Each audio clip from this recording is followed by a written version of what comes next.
Gaspar. Naquele tempo, na cidade de Kalash, o príncipe Zucarta instaurou o culto do bezerro de ouro.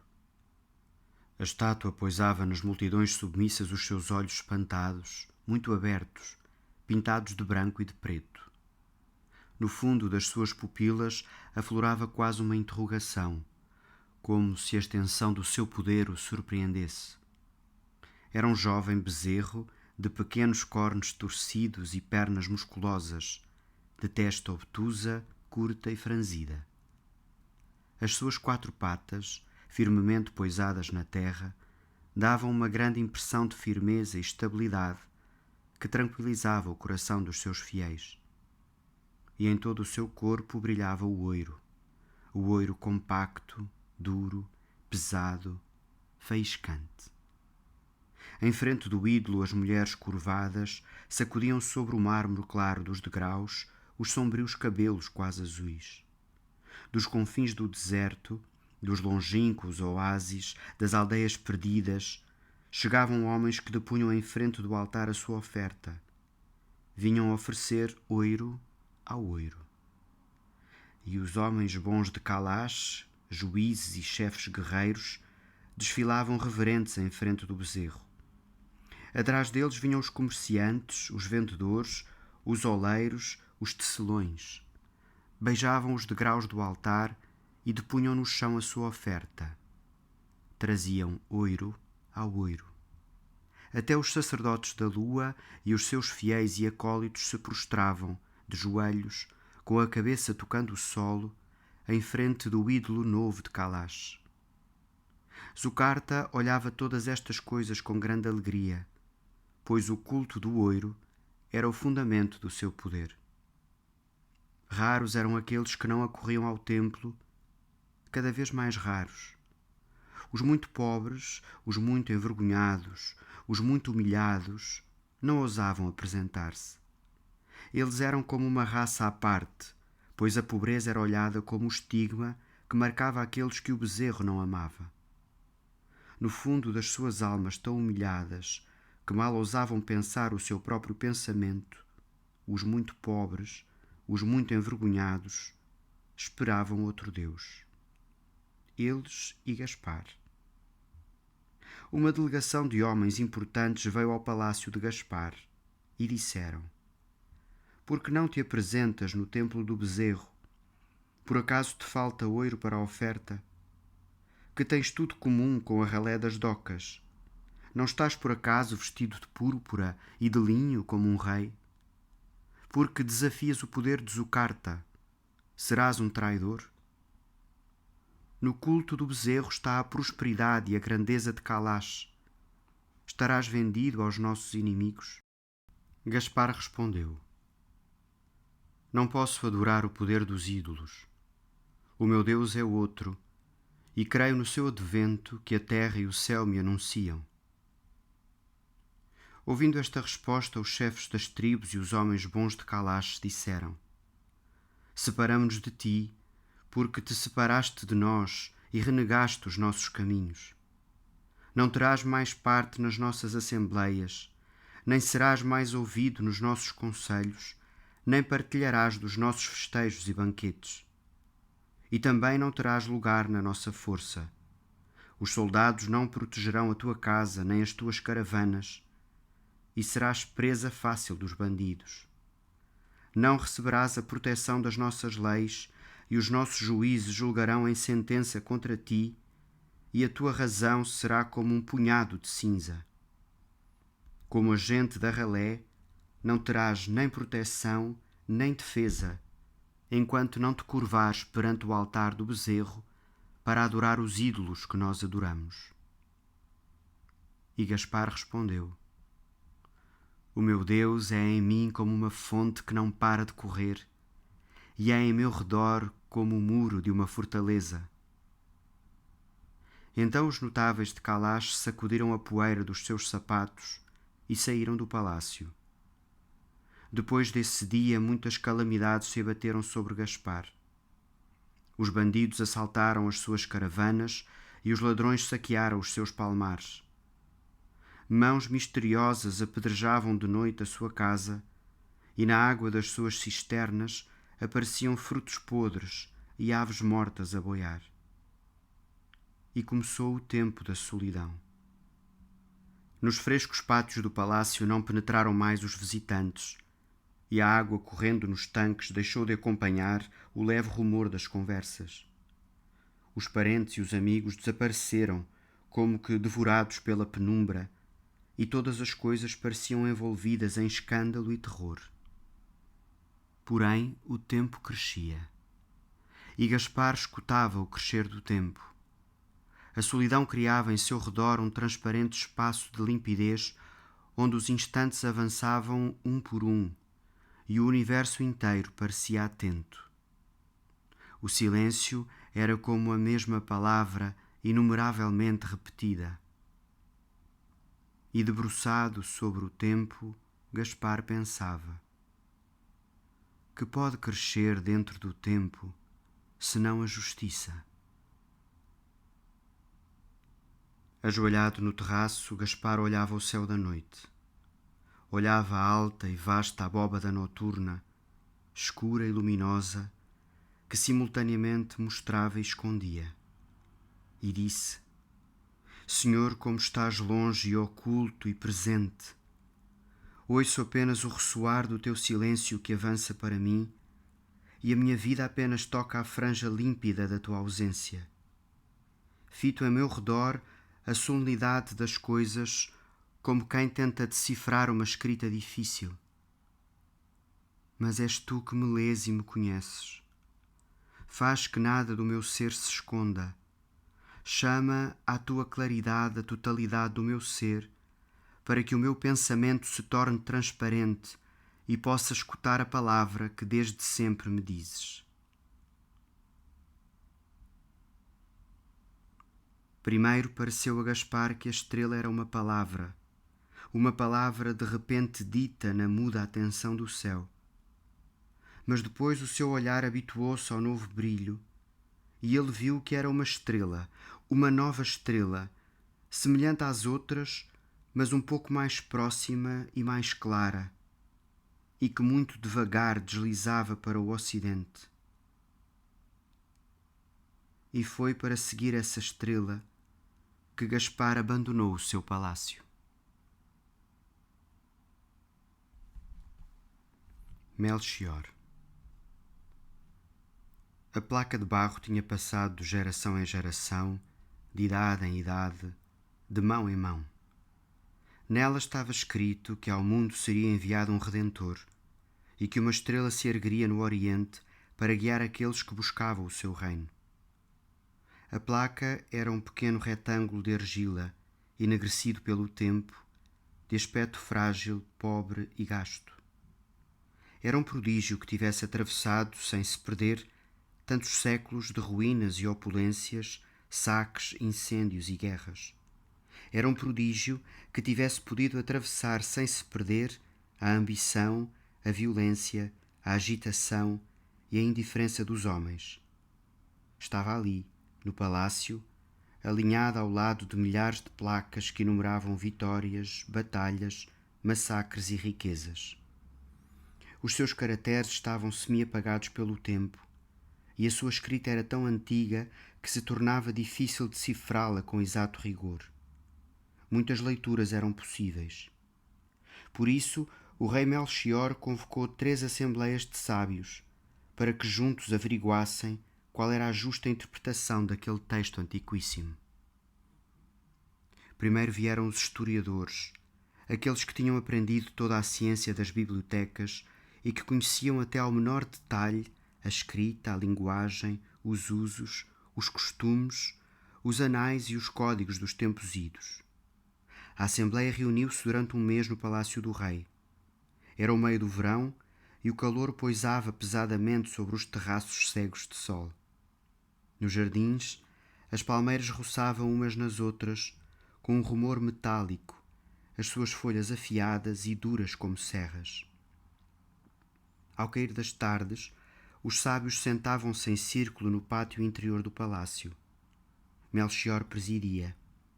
Um fino murmúrio de água correndo nos tanques acompanhava os debates. Os escravos, descalços, circulavam em silêncio, servindo vinho de tâmara temperado com neve das montanhas. O círculo de homens sentados descrevia uma área vazia, e no centro dessa área tinha sido colocada uma mesa de pedra, sobre a qual estava poisada a placa de barro. Parecia extremamente pequena e insignificante, no meio de tanto espaço e opulência.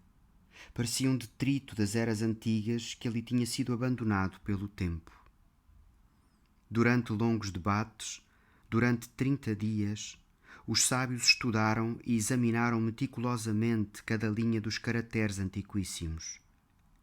E ao 30º dia ergueu-se Negurat, arquivista-mor do Templo da Lua, e disse: Creio que a leitura que tu, ó Rei, fizeste deste texto não é a verdadeira, pois leste: ao mundo será enviado um Redentor e uma estrela subirá no Oriente para guiar aqueles que buscam o seu reino. Mas verdadeiramente é outra a significação deste texto antigo. Assim, os caracteres onde leste Redentor significavam, na remota era em que foi gravada esta placa, não Redentor, mas sim Grande Rei. E os caracteres onde leste será e subirá não exprimem formas verbais do futuro, mas sim formas verbais do passado. E o verbo buscar não está no presente, mas sim no pretérito perfeito. E onde leste para guiar deverá ser lido, de acordo com os métodos de decifração dos textos antigos, guiando. Portanto, ó Rei, ao contrário daquilo que julgaste ler, este texto não se refere ao futuro, mas sim ao passado, e não anuncia o advento de nenhum Salvador, mas antes glorifica as obras de um grande personagem dos tempos idos. Assim, a leitura correta deste texto é, em minha opinião, a seguinte: ao mundo foi enviado um grande rei que, como uma estrela, dominou o Oriente, guiando aqueles que buscaram o seu reino. Quando Negurat acabou de falar, levantou-se Atmad, arquivista-mor do palácio, e disse: Grande é a ciência de Negurat, mas a interpretação da escrita antiga tem terríveis dificuldades. Não há dúvida que no texto apresentado devemos ler Grande Rei e não Redentor. No entanto, não concordo com aquilo que diz respeito às formas verbais. Creio que o verbo ser e o verbo subir se encontram realmente no futuro. E também discordo da forma como foram lidas as palavras guiar, buscam e reino. E penso ainda que o verbo subir tem aqui o sentido de dominar. De forma que, na minha opinião, a leitura correta do texto é esta: ao mundo será enviado um grande rei que, como uma estrela, dominará o Oriente para engrandecer aqueles povos que aceitarem o seu poder. Pois esta inscrição é de facto uma profecia, mas uma profecia que já foi cumprida. É evidente que o grande rei é o grande Alexandre, que dominou todo o Oriente até ao reino de Poros e que morreu, como sabeis, em Babilónia. E quando Atmad acabou de falar, levantou-se o velho sábio Aqui, que disse: Admirei as sapientes palavras que ouvi, mas na verdade a leitura deste antiquíssimo texto levanta tantas dúvidas e são tantas as interpretações que podemos propor, que verdadeiramente, ó Rei, nada podemos concluir. Então levantou-se Melchior e disse: Ide em paz e continuai os vossos estudos. Eu continuarei a perguntar, a escutar e a esperar. E no mês seguinte reuniu-se no Palácio Real a Assembleia dos Letrados. Melchior propôs-lhes as dúvidas e as interpretações dos historiadores, e durante 30 dias os letrados estudaram o texto. E no 30º dia, ao cair da tarde, estando todos sentados em círculo e estando no meio do círculo a mesa de pedra sobre a qual estava poisada a placa de barro, levantou-se Ken-Hur e disse: A poesia não se exprime diretamente. Ora, o texto que temos em nossa frente é um poema, e por isso mesmo deve ser tomado como uma metáfora que não se refere nem ao passado, nem ao presente, nem ao futuro do mundo em que vivemos, mas só ao mundo interior do poeta, que é o mundo da poesia, sempre voltado para o devir e para a esperança. Este texto não fala de fatos reais e apenas simboliza o espírito criador do homem. Falou em seguida Amer, que disse: este texto é um poema e coloca-se por isso à margem do vivido. O poema não se refere àquilo que é, mas sim àquilo que não é. Pois a natureza é uma caixa cheia de coisas da qual o poeta extrai uma coisa que lá não está. E levantou-se depois o irmão de Amer e disse: num poema não devemos buscar sentido, pois o poema é ele próprio, o seu próprio sentido. Assim o sentido de uma rosa é apenas essa própria rosa. Um poema é um justo acordo de palavras, um equilíbrio de sílabas, um peso denso, o esplendor da linguagem, um tecido compacto e sem falha que apenas fala de si próprio e, como um círculo, define o seu próprio espaço e nele nenhuma coisa mais pode habitar. O poema não significa, o poema cria. E tendo terminado o debate, levantou-se Melchior, que disse: eu vos agradeço as vossas palavras. Por mim, continuarei a buscar, a escutar e a esperar. Então retiraram-se os letrados e o rei ficou sozinho no pátio, em frente da placa de barro, escutando o correr da água e o cair da noite. E no mês seguinte reuniram-se no palácio os homens sapientes. Melchior propôs-lhes as dúvidas dos historiadores e dos letrados, e a nova Assembleia deliberou durante 30 dias. E no 30º dia levantou-se Quiche, que disse: as multidões ignorantes curvam-se em frente dos ídolos, mas aqueles que meditam conhecem a solidão do universo. Que redentor poderemos esperar? O universo é como uma máquina bem regulada que, sem princípio nem fim, gira lentamente através das idades e dos ciclos.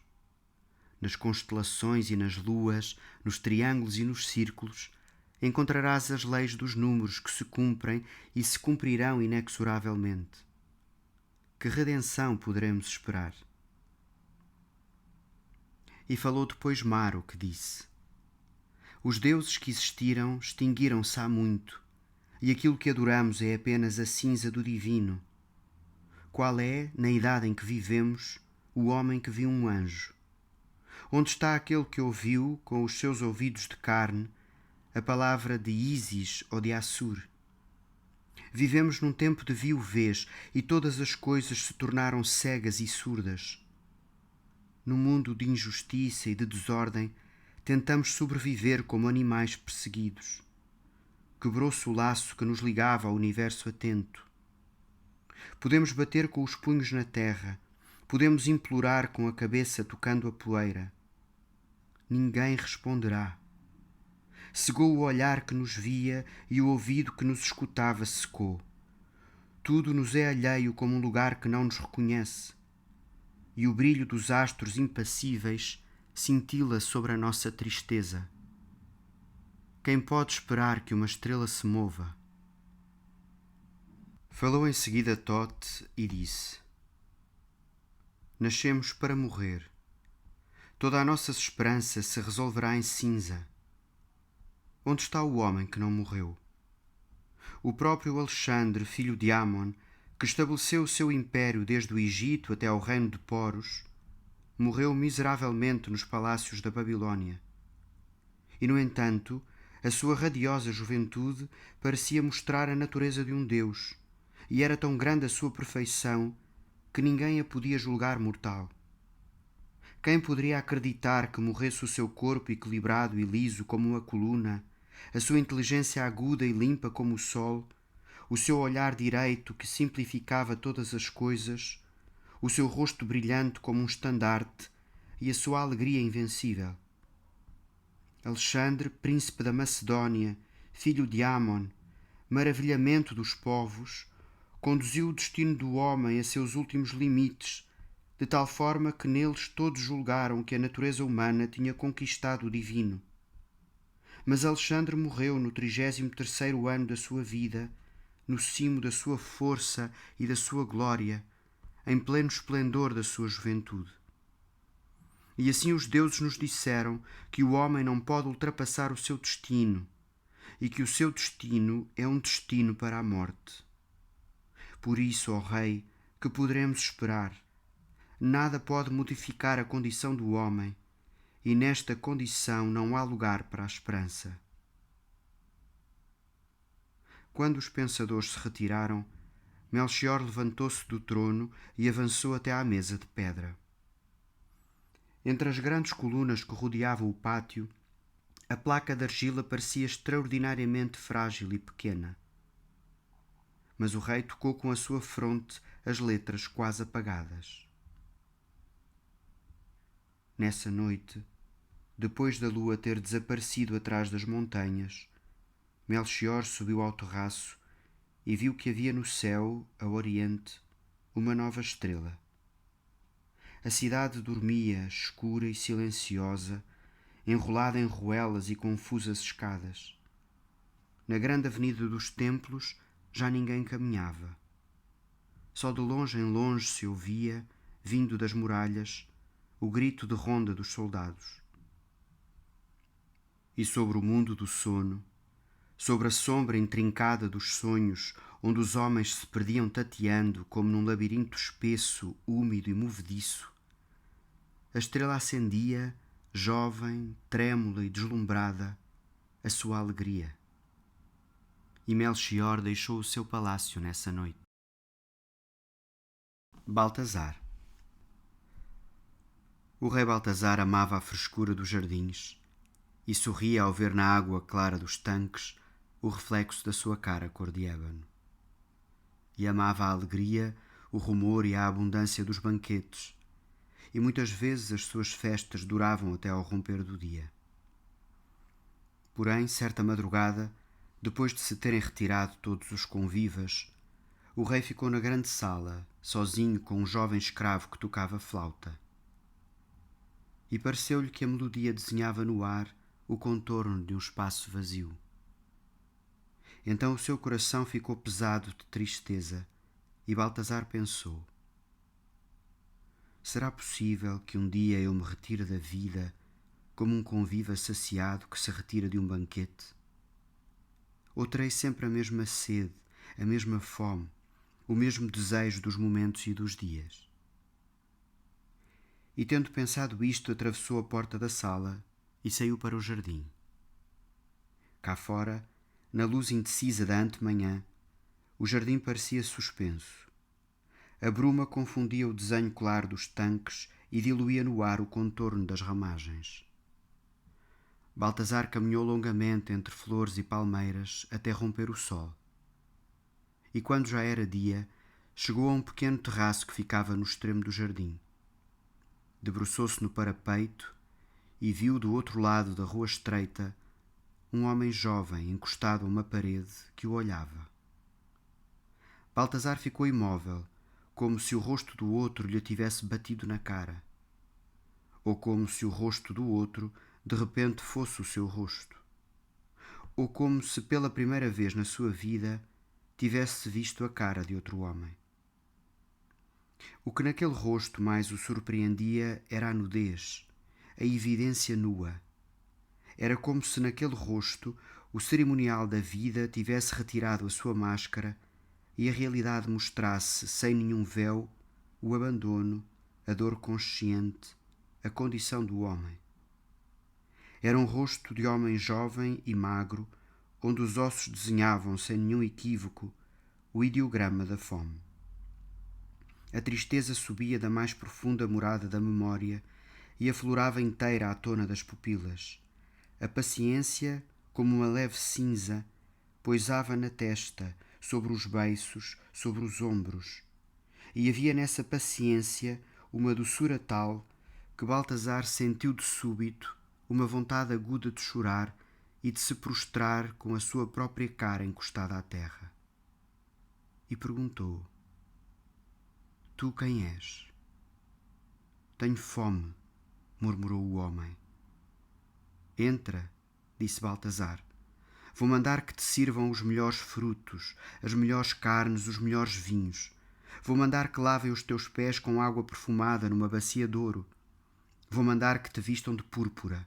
Vou mandar aos meus músicos que toquem para te aprazer as mais belas melodias. Vou mandar vir para ti a tocadora de cítara. Eu próprio colocarei debaixo dos teus pés o tapete mais precioso e ficarei sentado ao teu lado para desfazer a tua solidão e escutarei as tuas palavras para que possas tomar parte na alegria e para que as fontes e os jardins do palácio apaguem a tua tristeza. Porém o homem, ouvindo estas palavras, assustou-se. No rosto negro, debruçado na luz branca do terraço, reconheceu com terror o rosto do rei e pensou: ai de mim, para que me chama o rei? Vim espreitar o seu palácio e isto sem dúvida é um crime. É melhor que eu fuja antes que os guardas cheguem. Pois aquele homem, como todos os muito pobres, sabia que o mundo era governado por leis que o perseguiam e condenavam, e por isso temia a cada instante ser acusado e preso por uma razão desconhecida. Caminhava num país que não era seu e onde tudo era para ele insegurança e temor. E por isso fugiu, sumiu-se ofegante entre as curvas da ruela estreita, sem ver o gesto de Baltazar que o chamava. E no palácio o rei disse aos seus guardas: Ide e procurai nas ruas um homem jovem e magro, vestido de farrapos e que tem os olhos cheios de tristeza e de paciência. Porém, ao cair da tarde, os guardas voltaram e disseram: Encontramos tantos homens esfarrapados, tristes e pacientes, que não soubemos distinguir aquele que tu procuras. Por isso, na manhã seguinte, o rei Baltazar, tendo despido os seus vestidos de púrpura, envolveu-se num manto de estamanha e saiu sozinho do palácio para procurar o homem. Desceu pelas ruelas estreitas da encosta e longe das grandes avenidas triunfais, onde a brisa faz sussurrar as folhas duras das palmeiras, percorreu longamente os bairros pobres da beira do rio. Os carregadores do cais ergueram para ele a face sombria, e o homem que vendia os sapatos de corda pousou no olhar do rei o seu olhar cansado. Viu os homens dobrados sobre os fardos, viu os que puxavam carroças como bois, lentos e pacientes como bois. Viu os que usavam grilhetas nos pés, viu os que deslizavam rente às paredes, silenciosos como sombras. Viu os que gritavam, os que choravam, os que gemiam. Viu os que estavam sós, imóveis, encostados aos muros, atônitos, interrogando, para além da voz rouca das ruas, o silêncio opaco, fitando em sua frente a estrada reta do silêncio. Viu os que pescavam pequenos peixes nas águas sujas do rio. Viu os que tinham a cara cor de trapo e as mãos feitas de cinza, cinza leve que voava com o vento. Viu a sombra verde, o reino da paciência, o país da desolação sem margens, o império dos humilhados, o lado esquerdo da vida, a pátria deserdada, o fundo do mar da cidade.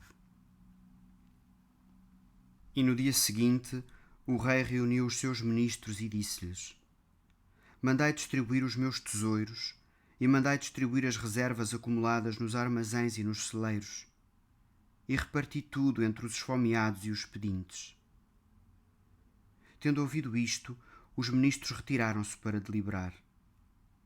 E voltaram passados 3 dias e responderam: Os teus tesouros não chegam para resgatar os escravos, e as reservas dos teus armazéns não chegam para saciar os esfomeados. Nem o teu poder chega para alterar a ordem da cidade. Se cumpríssemos aquilo que mandaste, os fundamentos que nos sustentam e os muros que nos protegem ruiriam. O teu desejo é contrário ao bem do reino. E o rei lhes respondeu: Procuro outra lei e procuro outro reino. Então os ministros retiraram-se, murmurando entre si: Vemos que ele nos trai. Na manhã seguinte, dirigiu-se Baltasar ao templo de todos os deuses e leu estas palavras gravadas na pedra do primeiro altar: Eu sou o Deus dos poderosos, e àqueles que me imploram concedo a força e o domínio. Eles nunca serão vencidos e serão temidos como deuses. Seguiu o rei para o segundo altar e leu: Eu sou a deusa da terra fértil, e àqueles que me veneram concedo o vigor, a abundância e a fecundidade, e eles serão belos e felizes como deuses. Encaminhou-se o rei para o terceiro altar e leu: Eu sou o Deus da sabedoria, e àqueles que me veneram concedo o espírito ágil e subtil, a inteligência clara e a ciência dos números. Eles dominarão os ofícios e as artes, eles se orgulharão como deuses das obras que criaram. E tendo passado pelos 3 altares, Baltasar interrogou os sacerdotes: Dizei-me, onde está o altar do Deus que protege os humilhados e os oprimidos, para que eu o implore e adore? Ao cabo de um longo silêncio, os sacerdotes responderam: Desse Deus nada sabemos. Naquela noite, o rei Baltasar, depois de a lua ter desaparecido atrás das montanhas, subiu ao cimo dos seus terraços e disse: Senhor, eu vi a carne do sofrimento, o rosto da humilhação, o olhar da paciência. E como pode aquele que viu estas coisas não te ver? E como poderei suportar o que vi se não te vir? A estrela ergueu-se muito devagar sobre o céu, a oriente. O seu movimento era quase imperceptível. Parecia estar muito perto da terra. Deslizava em silêncio, sem que nem uma folha se agitasse. Vinha desde sempre. Mostrava a alegria una sem falha, o vestido sem costura da alegria, a substância imortal da alegria.